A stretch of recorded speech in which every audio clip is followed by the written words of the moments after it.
वाला आलिका अस्हाबिका या नबी अल्लाह सल्लल्लाहु तआला अलैहि वसल्लम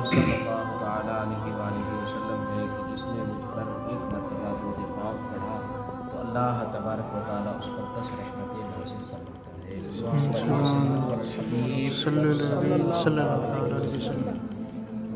कुछ दिन है जो हमारे क्या है काम की चीज़ें, 4 दिन जो है हमारा वो सीखने का जदवल है, वो क्या है काम का बहुत ज़्यादा काम है। हमें क्या दिलचस्पी के साथ इसे सीखना है और दूसरों को भी इसे सीखने की तरगीब दिलवानी है और दूसरों को भी यही कोशिश करनी है कि जो दूसरे इस्लाम भाई नमाज़ पढ़ी और फ़ौरन चले जाते हैं तो उन्हें भी हमें कोशिश करनी चाहिए कि भाई हाँ अब तो काम की चीज़ चल रही है, ये सीखना हम सब पर फ़र्ज़ है। कभी भी पता चल सकता है, कभी भी किसी की मौत हो जाए तो हमें कफन वगैरह और हमें उसको नहलाने का तरीका हमें खुद को नहीं आता तो हमें बाहर से बुलाना पड़ता है। ये सारी चीज़ें हमें खुद को सीखने की ज़रूरत है। जब हम ये चीज़ें हम खुद नहीं सीखेंगे तो बाहर से बुलाएंगे। ये सारी चीज़ें हमें खुद को सीखनी है और जो चीज़ें सीख के जाएँ वो अपने घर वालों को बताएँ, अहलो अयाल को बताएँ, ताकि अहलो अयाल भी उससे सीख जाएँ, कुछ थोड़ा सबक लेके जाएँ, थोड़ा कुछ सीखें, पर सीखने के बाद उसे दूसरों को भी सिखाएं। क्योंकि ये जो चीज़ें होती हैं ना आपस में दूसरों को बताएं ताकि दूसरों को पता चले। जो एक तो होता है कि भाई हाँ कुछ दर्स हुआ, कुछ बयान हुआ, उसे हम सुना सवाब की नीयत से, और ये जो चीज़ें हैं ये हमें क्या है सीखना है। इन चीज़ों को हमें क्या करना है सीखना है और ये काम वाली चीज़ें हैं, हमारे काम आने वाली चीज़ें। तो हमें इन चीज़ों को हमें खुद को भी जहन नशीर रखना है, खुद को भी हमें याद करना है और दूसरों को भी याद करवाना है, तब तो आए मज़ा। ताकि भाई हाँ पता चले कि भाई हाँ वाकई हम लोग ये सीख के आए हैं, दूसरों को सिखा रहे हैं। भाई हाँ ये अगर हम नहीं सिखाएंगे तो और कौन सिखाएगा। और हर बंदे को ये सीखना फ़र्ज़ है या नहीं, ये सीखना बिल्कुल सीखना ज़रूरी है। आज हमारा क्या है मैयत को गुस्ल देने का तरीका, मैयत को नहलाने का तरीका। अब नहलाएंगे कैसे तो उसको हम समाप्त करें। अगरबत्तियाँ या लुबान जलाकर 3, 5 या 7 बार गुस्ल के तख्ते को धुनी दें, यानी इतनी बार तख्ते के गिर्द फिराएं। तख्ते पर मैयत को इस तरह लिटाएं जैसे कब्र में लेटाते हैं। नाव से घुटनों समेत तक कपड़े से छुपा दें। आजकल गुस्ल के दौरान सफ़ेद कपड़ा उड़ाते हैं, पानी लगने से बेपर्दगी होती है, लिहाजा कत्थी या गहरे रंग का इतना मोटा कपड़ा हो कि पानी पड़ने से सितर ना चमके। कपड़े की 2 तहें कर लें तो ज़्यादा बेहतर। अब सबसे पहले हमें क्या है मैयत को लेटाने का जो तख्ते को सबसे पहले लाएं, उसको धुलने के बाद हमें क्या करना है सबसे पहले अगरबत्ती या लुबान से हमें क्या है चारों तरफ क्या करना है खुशबू देनी है। क्या अगरबत्ती और लुबान इसलिए करते हैं कि ताकि खुशबू हो जाए, जहाँ हम गुस्ल दे रहे हैं उस जगह खुशबू हो जाए, ताकि खुशबू हो जाए जो मैयत के अंदर अगर किसी तरह की खुदा ना खास्ता बदबू आ रही है तो ये एहसास ना हो, ये गमी का एहसास ना हो कि भाई हाँ मैयत को क्या है मैयत के अंदर से ये बू आ रही थी, ये बदबू आ रही थी। इस ऐब को छुपाने के लिए ये फरमाया गया कि पहले क्या है अगरबत्ती से उसके अंदर खुशबू कर लो। अब ये खुशबू करने का तरीका जो तख्ता लाया है, जिस हम अपनी भाषा में बोले तो पाटिया लाएं, उस पाटिये पे सबसे पहले हमें क्या है अगरबत्ती या लुबान इन दोनों से 5, 7 या 3 मरतबा क्या है धुनी देनी, यानी 4 तरफ से खुशबू फैलानी है। अब खुशबू फैलाने के बाद अब हमें मैयत को लाना है उस पर। अब मैयत को लाने के बाद जैसे मैयत को लेटाया, अब मैयत को लेटाना कैसे, जैसे कब्र में लेटाते, जैसे हम कब्र में लेटाते उसी तरह हम तख्ते पे मैयत को लेटा देंगे। अब मैयत को लेटाने के बाद अब हमें सबसे पहले क्या करना है मैयत के कपड़ा उतारना है। अब मैयत को अगर तकलीफ़ हो रही है, ऐसा कपड़ा है जिससे अगर हम खींच के निकालेंगे तो क्या है मैयत को तकलीफ़ होगी, तो हमें क्या है उस कपड़े को कैंची या कोई और चीज़ काटने वाली उससे काट के अलग कर दें।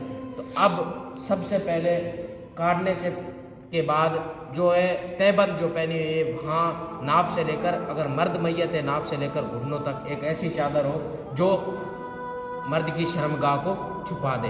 आजकल हमारे गुस्ल देते हैं तो क्या है मसला कि सीधी सफ़ेद चादर ले आते हैं, वो भी जिससे क्या है पानी पड़ते ही वो सफ़ेद चादर नीचे दिखने लग जाता है, शरीर दिखने लग जाता है, बदन दिखने लग जाता है। ये सारा का सारा हम हराम काम कर रहे हैं। हमें ऐसी चादर लानी चाहिए, या तो वो मोटे कपड़े की हो जिससे पानी जाए तो वो शर्मगाह ऊपर दिखे ना, या फिर डबल चादर हो, या फिर ऐसी चादर हो जो रंग बिरंगी हो। या क्या है कत्थी रंग अलग रंग की हो, सफ़ेद ना हो, अलग रंग की भी ला सकते हैं। ऐसा ज़रूरी नहीं है कि हमें क्या कफन क्या है तो हमें सफ़ेद ही लाना, ऐसा ज़रूरी नहीं। क्या है वो चादर हम दूसरे रंग की भी ला सकते हैं ताकि क्या है शर्मगाह ना छुपे, ना दिखे, ताकि पूरी तरह छुप जाए। अब ये हो गया आगे वाला प्रोसेस। अब नहलाने वाला अपने हाथ पर कपड़ा लपेट कर पहले दोनों तरफ इस्तिंजा करवाए, यानी पानी से धोए, फिर नमाज जैसा वुज़ू कराए, यानी 3 बार मुंह, फिर कोहनियों समेत दोनों हाथ 3-3 बार धुलाए, फिर सर का मसा कराए, फिर 3 बार दोनों पाँव धुलाए। मैयत के वुज़ू में पहले घुटनों तक हाथ धोना, कुल्ली करना, नाक में पानी डालना नहीं। अलबत्ता कपड़े या रुई की फरेरी भिगोकर दांतों, मसोड़ों, होठों और नथों पर फेर दें। फिर सर या दाढ़ी के बाल हों तो धोएं। अब बाएं यानी उल्टी करवट पर लिटाएं। बेरी के पत्तों का जोश दिया हुआ पानी जो अब नीम गर्म कर दिया गया है, अगर ये ना हो तो खालिश पानी नीम गर्म सर से पाँव तक बहाएं, तख्ते तक पहुंचाएं। फिर सीधी करवट पर लेटाकर फिर इस तरह करें, फिर टेक लगाकर बैठाएं और नरमी के साथ पेट के निचले हिस्से पर हाथ फेरें और कुछ निकले तो धो डालें। दोबारा वज़ू और गुस्ल की हाजत नहीं। फिर आखिर में सर से पाँव तक 3 बार काफूर का पानी बहाएं। फिर किसी पाक कपड़े से बदन आहिस्ता से पोंछ दें। 1 बार सारे बदन पर पानी बहाना फ़र्ज है और 3 बार सुन्नत है। अब क्या है, हमने मैयत को लेटा दिया था, और वो चादर रख दी थी। अब हमें क्या काम करना है? अब हमें काम करना है सबसे पहले मैयत को वो लिफाफे पहन के मैयत को क्या करवाना है? इस्तिंजा करवाना है। आगे और पीछे दोनों मकाम की तरफ क्या है मैयत को इस्तिंजा करवाना है। अगर कुछ निकले तो 3 बार। अब ये कि ढेले या पत्थर से लेके उसको, ये नहीं पत्थर से लेके रगड़ना नहीं है, बल्कि क्या है पानी से अगर इस्तिंजा करवा लिया तो इस्तिंजा हो गया। अब इस्तिंजा करवाने के बाद अब हमें क्या करना है?